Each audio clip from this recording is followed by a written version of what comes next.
Hello' everyone, মই Christie. মোৰ অন্য এটা মিনি ব্লগলৈ আপোনালোক সকলোকে স্বাগতম জনাইছোঁ। অন্য দিনাৰ দৰে আজিও এটা কেকৰ ভিডিঅ' লৈ আহিছোঁ।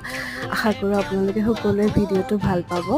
আৰু অইল বাৰ্ষ্টডাল দি পেলাই মই কেকটো নতুন ডিজাইন এটা দিলোঁ, আৰু এইটো ৰ'জ বনোৱা নজলটো দি সৰু সৰুকৈ কেইবামান ৰ'জ বনাই ল'লোঁ, আৰু লগতে ষ্টাৰ নজলটো দি পেলাই কেকটো মই কভাৰ কৰিলোঁ।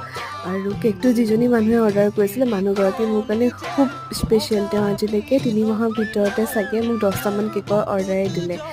আৰু কেকটো তাৰপিছত চিলভাৰ স্প্ৰে দিলোঁ, আৰু লগতে হোৱাইট বলছ দি পেলাই কেকটো মই ফিনিচিং দিলোঁ। বাকী এইটো মোৰ যিটো চিলভাৰ স্প্ৰেটো হয়। আৰু আপোনালোকৰ ভালনে সকলোৰে? মোৰো ভালেই বাৰু। অলপ ভিডিঅ'বোৰ দিয়া পলম হয়, আচলতে এডিটিং কৰিবলৈ বহুত কষ্ট হয়, গতিকে এনেকৈ চিম্পলকৈ দি দিলোঁ। আৰু এইটো মোৰ কেকটো হৈ গ'ল, আৰু এইটো মোৰ কেকটোৰ ফাইনেল লুকটো কেনেকুৱা লাগিছে জনাবলৈ নাপাহৰিব।